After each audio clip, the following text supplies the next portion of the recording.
ಸಾಧಾರಣ ಕಾಲದ ಅಂತಿಮ ವಾರ ಸೋಮವಾರ. ಮೊದಲನೇ ವಾಚನ ಪ್ರಕಟಣಾ ಗ್ರಂಥದಿಂದ ವಾಚನ.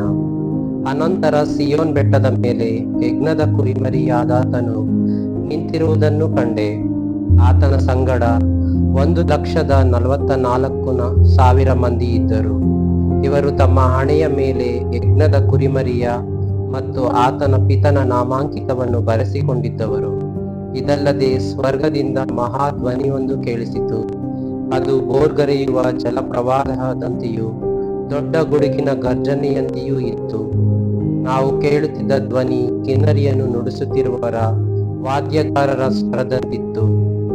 1,44,000 ಜನರು ಸಿಂಹಾಸನದ ಸಾನ್ನಿಧ್ಯದಲ್ಲಿಯೂ 4 ಜೀವಿಗಳ ಮುಂದೆಯೂ ಸಭಾಪ್ರಮುಖರ ಎದುರಿನಲ್ಲಿಯೂ ನಿಂತು ಒಂದು ಹೊಸ ಗೀತೆಯನ್ನು ಹಾಡುತ್ತಿದ್ದರು. ಇಡೀ ಮಾನವ ಕುಲದವರಲ್ಲಿ ವಿಮೋಚನೆಯನ್ನು ಹೊಂದಿದವರು ಇವರೇ. ಇವರನ್ನುಳಿದು ಬೇರೆ ಯಾರಿಂದಲೂ ಆ ಹಾಡನ್ನು ಕಲಿಯಲಾಗಲಿಲ್ಲ. ಅವರು ಶ್ರೀ ಸಂಸರ್ಗದಿಂದ ಮಲಿನರಾಗದವರು, ಕನ್ಯೆಯರಂತೆ ಕಳಂಕರಹಿತರು. ಇವರು ಯಜ್ಞದ ಕುರಿಮರಿ ಓದಡೆಯೆಲ್ಲ ಹಿಂಬಾಲಿಸುವವರು. ದೇವರಿಗೂ ಯಜ್ಞದ ಕುರಿಮರಿಗೂ ಅರ್ಪಿತವಾದ ಪ್ರಥಮ ಫಲದಂತೆ ಮಾನವ ಕುಲದವರಲ್ಲಿ ವಿಮೋಚನೆಯನ್ನು ಹೊಂದಿದವರು. ಇವರು ಸುಳ್ಳು ಮಾತು ಇವರ ಬಾಯಿಂದ ಬರುವುದಿಲ್ಲ. ಇವರು ನಿರ್ದೋಷಿಗಳು.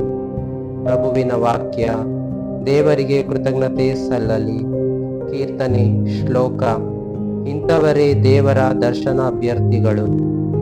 ಇಂಥವರೇ ದೇವರ ದರ್ಶನಾಭ್ಯರ್ಥಿಗಳು. ಕೊಡವಿಯೂ ಅದರಲ್ಲಿರುವುದೆಲ್ಲವೂ ಪ್ರಭುವಿನದೇ.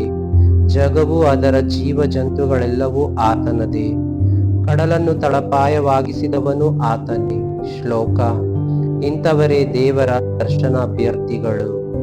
ಜಲರಾಶಿ ನಡುವೆ ಅದನ್ನು ಸ್ಥಿರಗೊಳಿಸಿದವನಾತನೇ. ಪ್ರಭುವಿನ ಶಿಖರವನ್ನು ಏರಬಲ್ಲವನಾರು? ಆ ನಿವಾಸದಲ್ಲಿ ನಿಲ್ಲಲು ಯೋಗ್ಯನಾರು? ಅಂಥವನಿರಬೇಕು ಶುದ್ಧ ಹಸ್ತನು, ಸುಮಸ್ಕನು, ಅನಾಚಾರಕ್ಕೆ ಅಪ್ರಾಮಾಣಿಕತೆಗೆ ಒಲಿಯನವನು. ಶ್ಲೋಕ. ಇಂಥವರೇ ದೇವರ ದರ್ಶನಾಭ್ಯರ್ಥಿಗಳು. ಲಭಿಸುವುದಾತನಿಗೆ ಶುಭ ಪ್ರಭುವಿನಿಂದ, ನೀತಿಯ ಸತ್ಫಲ ರಕ್ಷಕ ದೇವನಿಂದ. ಇಂಥವರೇ ದೇವರ ದರ್ಶನಾಭ್ಯರ್ಥಿಗಳು. ಇಂಥವರೇ ಯಾಕೋಬ ದೇವನ ಭಕ್ತಾದಿಗಳು. ಶ್ಲೋಕ. ಇಂಥವರೇ ದೇವರ ದರ್ಶನಾಭ್ಯರ್ಥಿಗಳು. ಘೋಷಣೆ. Alleluia, alleluia. ಇವೆಲ್ಲವೂ ಸಂಭವಿಸುವುದು ತೊಡಗುವಾಗ ನೀವು ನಿರೀಕ್ಷಿಸುತ್ತಾ ತಲೆ ಎತ್ತಿ ನಿಲ್ಲಿರಿ, ಏಕೆಂದರೆ ನಿಮ್ಮ ಉದ್ಧಾರವು ಸಮೀಪಿಸಿತು. ಅಲ್ಲೆಲೂಯ.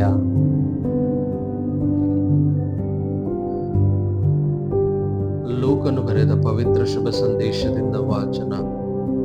ಆ ಕಾಲದಲ್ಲಿ ದೇವಾಲಯದ ಕಾಣಿಕೆಯ ಪೆಟ್ಟಿಗೆಯಲ್ಲಿ ಧನವಂತರು ತಮ್ಮ ಕಾಣಿಕೆಯನ್ನು ಹಾಕುತ್ತಿದ್ದುದನ್ನು ಯೇಸು ಗಮನಿಸಿದರು.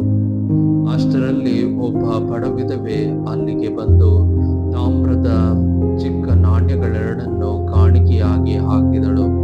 ಅದನ್ನು ಕಂಡ ಯೇಸು, ಈ ಬಡವಿಧವೆ ಅವರೆಲ್ಲರಿಗಿಂತಲೂ ಹೆಚ್ಚಾಗಿ ಅರ್ಪಿಸಿದಳೆಂದು ನಿಮಗೆ ನಿಶ್ಚಯವಾಗಿ ಹೇಳುತ್ತೇನೆ. ಅವರೆಲ್ಲರೂ ತಮ್ಮ ಅಪರಿಮಿತ ಐಶ್ವರ್ಯದಿಂದ ಕಾಣಿಕೆ ಇದ್ದರು. ಈಕೆಯಾದರೂ ತನ್ನ ಕಡುಬಡತನದಲ್ಲೂ ತನಗಿದ್ದ ಜೀವನಾಧಾರವನ್ನೆಲ್ಲ ಕೊಟ್ಟು ಬಿಟ್ಟಳು ಎಂದರು. ಪ್ರಭುವಿನ ಶುಭ ಸಂದೇಶ. ಕ್ರಿಸ್ತರೇ ನಿಮಗೆ ಸ್ತುತಿ ಸಲ್ಲಲಿ.